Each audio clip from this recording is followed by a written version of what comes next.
Naciones Unidas encuentra en la celebración de sus días internacionales una manera de sensibilizar a los gobiernos, al sector público y privado, la sociedad civil y en general a los ciudadanos sobre temas como los derechos humanos, el desarrollo sostenible y la salud.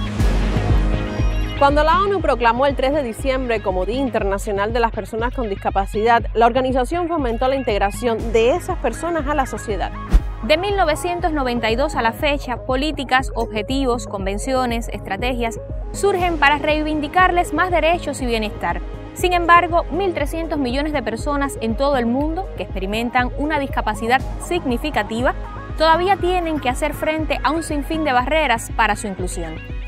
Por otro lado, el 80% de esa población vive en países en desarrollo, los cuales deben acelerar sus esfuerzos a fin de rescatar los ODS para, con y por las personas con discapacidad, han alertado los máximos representantes de la ONU.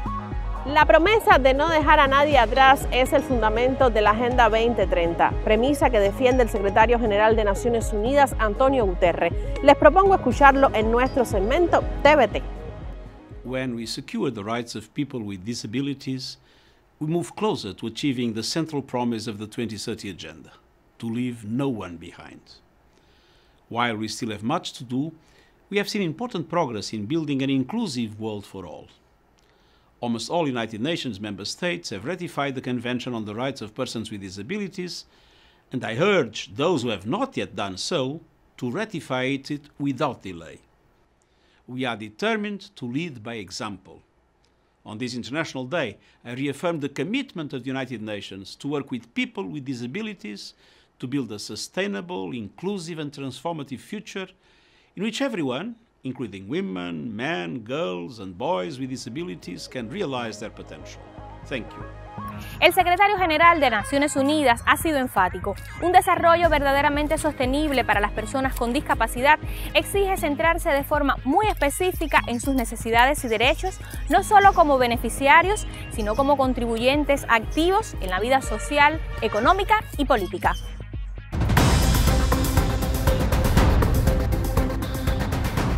Desafortunadamente, la desigualdad y exclusión social siguen a la orden del día en pleno 2023. La Facultad Latinoamericana de Ciencias Sociales, Flaxo, como puntos de encuentro, diálogo y cooperación entre la academia y el mundo de las políticas públicas, estudia, entre otras, aquellas relacionadas con las personas con discapacidad.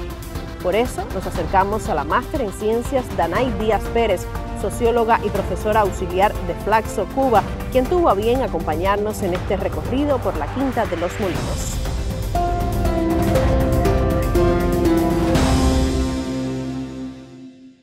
Danay, anterior a 1992, ya en Cuba existían políticas de atención a las personas con discapacidad y estaban creadas muchas de las asociaciones que hoy funcionan. ¿Qué se había propuesto el país en materia de derechos y bienestar para estas personas? Hay que hablar que la década de los 90 fue bastante activa en temas de políticas, porque incluso en el 95 se crea el primer Plan de Acción Nacional para la Atención a las Personas con Discapacidad, que estos planes tenían una frecuencia quinquenal y que abordaban diferentes ámbitos de la vida cotidiana de estas personas: educación, salud, empleo, vida comunitaria, cultura, deporte. Y, por ejemplo, a inicios de los 2000 hubo más de 50 programas dedicados a las personas con discapacidad. Sin embargo, como bien decías, no empieza a partir de la década de los 90. El propio triunfo de la revolución, sus políticas sociales, también beneficiaron a esta población. La educación especial, por ejemplo, se desarrolla desde la década de los 60 y todos los avances tecnológicos en materia de salud también significaban avances para prevenir la discapacidad, para atender a estas personas.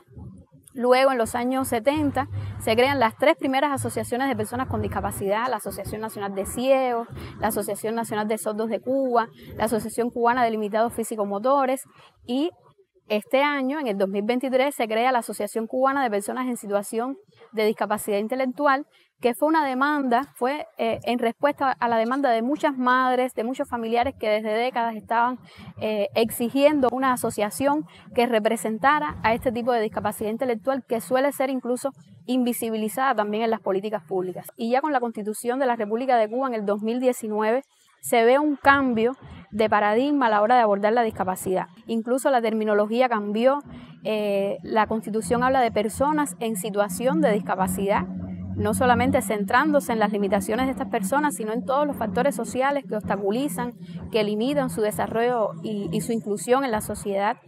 Y por primera vez se reconoce la discriminación por discapacidad, que la anterior Constitución no la reconocía, esta la reconoce y habla de la responsabilidad del Estado y las familias para atender a esta población. También en el 2021 está el Acuerdo 9040 del Consejo de Ministros, que se plantea una reestructuración de la atención a esta población a partir de una rendición de cuentas que hizo Cuba ante la Asamblea General de las Naciones Unidas sobre los derechos de las personas con discapacidad, cuáles se cumplían, cuáles no se cumplían aún. Y este Acuerdo 9040 fue una respuesta a exigencias, a requisitos que demandaba la ONU. La accesibilidad y la inclusión de las personas con discapacidad son derechos fundamentales partiendo de esa premisa. ¿Qué desafíos tiene Cuba en ese sentido? ¿Dónde aún más deben concientizar los medios, los ciudadanos? Hay que garantizar una serie de apoyos, de adaptaciones, de adecuaciones, pero siempre poniendo a la persona en el centro como sujeto de derechos. Y desde la academia, por supuesto, hay que seguir incentivando la investigación social sobre discapacidad. En este sentido nos golpea mucho el tema de las estadísticas, porque sin estadísticas, sin datos sobre esta población de manera general, pues es muy difícil hacer investigación social y es muy difícil diseñar políticas integrales que atiendan a esta población.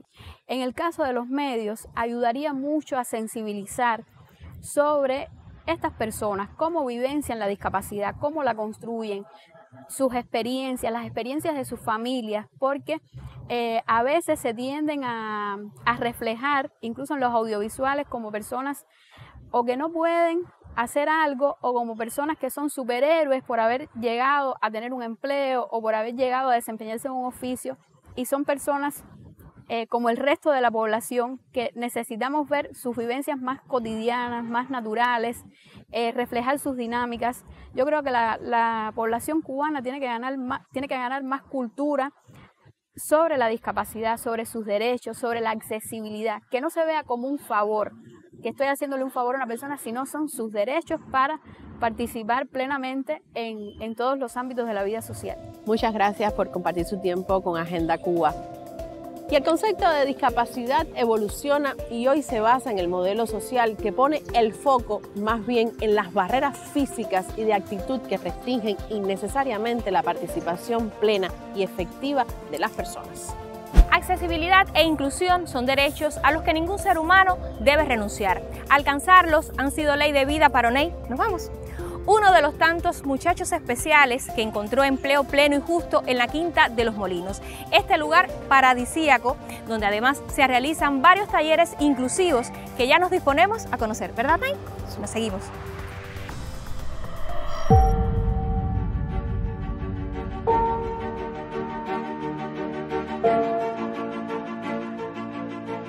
Y aquí en la Quinta de los Molinos se viene a descargar, barrer, recoger la basura, echar agua a la planta. Empiezo en el año 2005. Para mí, harinería fue una cosa, algo lindo, muy bonito. Y la Quinta de los Molinos abre sus puertas gracias al doctor Eusebio Leal, que crea este proyecto que se llama Quinta por la Inclusión, donde empiezan a llegar muchachos. Estos muchachos, algunos demostraron habilidades para obtener un oficio. Y la Quinta de los Molinos en su momento empezó a formar en 7 oficios diferentes. Nosotros hemos tenido muy buenos resultados en este proyecto de inserción laboral, porque además es un proyecto bastante especial, único, incluso a nivel de nuestro país y dentro de la oficina del historiador también.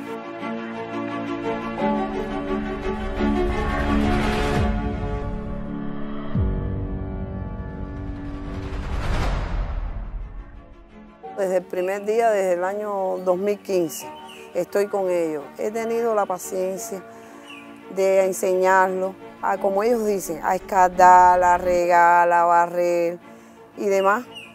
Cosas que ellos han aprendido, pero la han asimilado tan bien. El 30% de nuestros trabajadores son personas en situación de discapacidad que provienen, en su mayoría, del proyecto Quinta por la Inclusión. Pero además tenemos el proyecto que permite la socialización, la apertura hacia la sociedad de muchachos que tienen situación de discapacidad intelectual y que vienen a la Quinta todos los lunes, miércoles y viernes para diferentes talleres.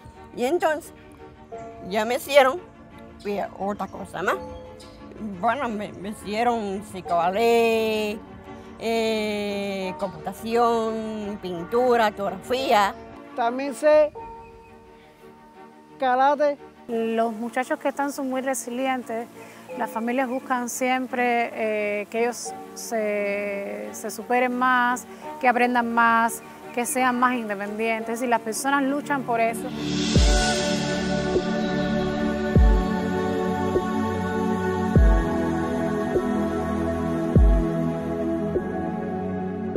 Cuando ellos nacen un golpe un poco duro, ¿no? Y uno piensa que nunca van a poder hacer nada, que no. Entonces, bueno, con el tiempo uno va viendo que sí son capaces de hacer muchas cosas. Ellos son capaces de hacer todo lo que uno se proponga. Los muchachos vienen aquí, se forman, viven prácticamente el día a día dentro de la Quinta de los Molinos. Las madres vienen y los traen. Muchas de ellas se han acercado buscando empleo y se han empleado también. Me ofertan la plaza de especialista comercial y aquí estoy, pero eso nunca lo pensé y nunca estuve preparada, ni pensé nunca tampoco que ella fuera a lograr o que lográramos insertarla en la sociedad y de la manera que lo ha recibido tanto ella como yo. Ha sido una bendición. Yo estoy feliz con la Quinta de los Molinos, estoy feliz con mi mamá. Él se siente bien, se siente realizado. Él dice que él trabaja para ayudarme y así. Claro, soy muy de la casa. Yo el dinero, yo tengo más confort, ideas, cosas que siempre dijimos. Yo trabajo siempre con amores conmigo, sí. ¿Y te gusta estar cerca de mí? Claro, mami.